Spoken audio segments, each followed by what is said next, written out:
រឿងប្រែតស៊ីកូនម្ដង7អំពើបាបលាមកអាក្រក់សាមញ្ញតែងត្រឡប់បានមកបកលអ្នកធ្វើវិញក្នុងកាលដែលព្រះបរមពុទ្ធធាងគោបណ្ដោសាតញ្ញៀនទ្រង់គង់សម្រេចសម្រានព្រះអរិយាបថនាក្រុងសាវត្ថីមានឧបាសកម្នាក់មានទីនៅទីទីក្រុងនោះគាត់មានកូន2នាក់ដែលមានវ័យវត្តដាក់ចម្រើនតាមលំដាប់ឯភរិយាជាស្រីឆ្នះមានការប្រមាថមើលងាយស្វាមីទុកស្វាមីដូចជាទាសាដោយគំនិតថាស្វាមីនឹងធ្វើអ្វីអញបើអញមានកូនក្រនជាទីពឹងហើយឯឧបាសកនោះយល់ប្រពន្ធខ្លួនជាស្រីឆ្នះទៅតឹងរឹងរស់មើលងាយដូច្នោះទៅជានឿយណាយធុញនឹងអាកប្បកិរិយារបស់ប្រពន្ធទៅដណ្ដឹងយកនាងកុមារិកាម្នាក់មកជាប្រពន្ធចុងនៅរួមមេត្រីដោយក្តីស្នេហាមិនជាយូរប៉ុន្មានប្រពន្ធនោះមានគោឡើងឯប្រពន្ធដើមឃើញដូច្នោះ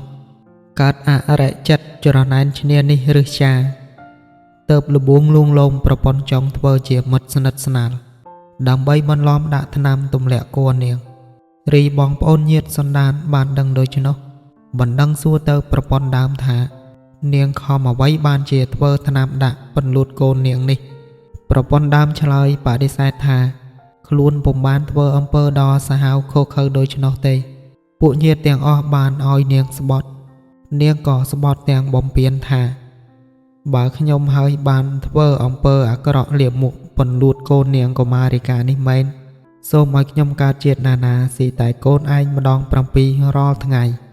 ឲ្យខ្លួនខ្ញុំទាំងមូលនេះមានក្លិនស្អុយអសោចមានរុយរោមពាសពេញខ្លួនអំណះតទៅនាងប្រពន្ធដើមក៏រំលាយបញ្ចខណ្ឌទៅបានទៅកើតជាប្រែតញីមួយដោយកម្មដ៏លាមកដែលខ្លួនបានធ្វើព្រមទាំងពោលពាក្យស្បត់ទាំងបំពេញដោយមុសាវាទលំដាប់នោះព្រះថេរៈទាំងឡាយគង់ចាំវស្សាក្នុងជនបទមួយលុះចេញវស្សាហើយក៏និមន្តទៅកាន់ក្រុងសាវត្ថីដើម្បីថ្វាយបង្គំព្រះដ៏មានបុណ្យមកដល់ទីទួលមួយក៏មានដីនោះរាបស្មើល្អក៏ចូលទៅសម្រាកព្រះកាយក្នុងរាត្រីនោះប្រាជ្ញីបានសម្ដែងកាយឲ្យព្រះថេរៈទាំងឡាយឃើញច្បាស់គ្រានោះព្រះសង្ឃណាត់ថេរមួយអង្គបណ្ដឹងសួរទៅនាងថាណែនាងប្រាជ្ញីនាងឯងគ្មានសម្ពុតបត់បាំងកាយបន្តិចសោះមានមុខអាក្រក់ក្រៃមានក្លិនស្អុយអសោចនិងរុយរោមពាសពេញទាំងខ្លួននាងមកនៅក្នុងទីនេះតើព្រោះធ្វើកម្មអ្វីនាងមកនៅក្នុងទីនេះតើព្រោះធ្វើកម្មអ្វីនាងប្រាជ្ញីឆ្លើយទូលព្រះពុទ្ធដីកាថាបបិទ្ធព្រះករុណាម្ចាស់ខ្ញុំព្រះករុណាធ្វើអំពើដ៏អាក្រក់លាមកណាស់បានជាត្រូវមកកើតជាប្រែតនៅអាស្រ័យក្នុងទីនេះក្នុងវេលាព្រឹកខ្ញុំស៊ីកូនឯងអស់7វេលាល្ងាចស៊ីអស់7ទៀតរាល់ថ្ងៃបើទុកជាដូច្នេះក៏ខ្ញុំពុំអាចទប់ទល់នឹងសេចក្តីស្រេកឃ្លានបានឡើយក្នុងកាយរបស់ខ្ញុំម្ចាស់មានអាការៈក្តៅក្រហាយជានិច្ចដូចជាគេឈរនៅកណ្ដាលគំនរភ្លើងដែលកំពុងឆេះសន្ធោសន្ធៅឯបុព្វកម្មរបស់ខ្ញុំម្ចាស់នោះដូច្នេះគឺកាលពីបុព្វជាតិខ្ញុំម្ចាស់ជាស្រីរួមប្តីជាមួយនឹងកុមារិកាម្នាក់ហើយខ្ញុំម្ចាស់មានកូន2នាក់ដែលមានរូបសម្បត្តិដ៏សមគួរ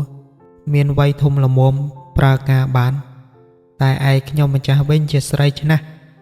មានការប្រមាថមើលងាយប្តីជាប្រក្រតីឯប្តីខ្ញុំម្ចាស់មិនអាចអត់ទ្រាំនៅជាមួយខ្ញុំម្ចាស់ទៀតបានក៏ទៅស្ដីដណ្ដឹងនាងកុមារិកាម្នាក់ទៀតមកជាភរិយាចុងលុះនាងភរិយាចុងមានគួរខ្ញុំម្ចាស់កើតចិត្តរឹសចាចនណែនឈ្នានេះទៅធ្វើឲ្យគួរនាងរលូតចេញទៅពួកញាតិទាំងឡាយរបស់នាងកុមារិកានោះបានជេរស្ដីបន្ទោសខ្ញុំម្ចាស់ជាច្រើនតែខ្ញុំម្ចាស់ឆ្លើយបដិសេធប្រកែកពុំព្រមទទួលកំហុសដោយពាក្យមុសាវាទបានជាខ្ញុំម្ចាស់ត្រូវមកកើតជាប្រែតញីនៅទីនេះក្នុងជាតិនេះឯងទូលព្រះថេរៈសពគ្រប់ហើយនាងប្រែតក៏ផ្ដែផ្ដាំនឹងព្រះថេរៈសូមឲ្យនិមន្តទៅផ្ទះឧបាសកនោះ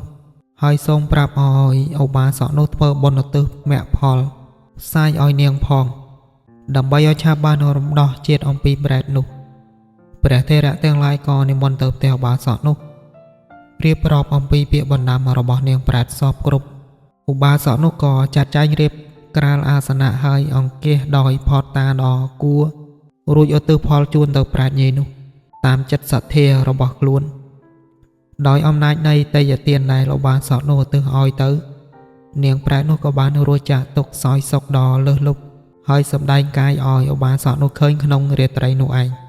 ព្រះថេរៈទាំងឡាយក៏យកសេចក្តីនេះទៅក្រាបបង្គំទូលព្រះដ៏មានជោគព្រះអង្គក៏ទ្រង់សម្ដែងបញ្ជាក់អំពីរឿងនេះដល់បរិស័ទទាំង4ពួកដោយយកព្រះថេរៈទាំងឡាយនេះជាសំអាងបរិស័ទទាំង4ពួកក៏កើតសោមនស្សជ្រះថ្លានិងសង្វេគចិត្តគ្រប់គ្នាដល់ចប់ធម្មទេសនាក៏បានសម្រេចនៅគុណធម៌ដ៏វិសេសគ្រប់គ្នាហោះ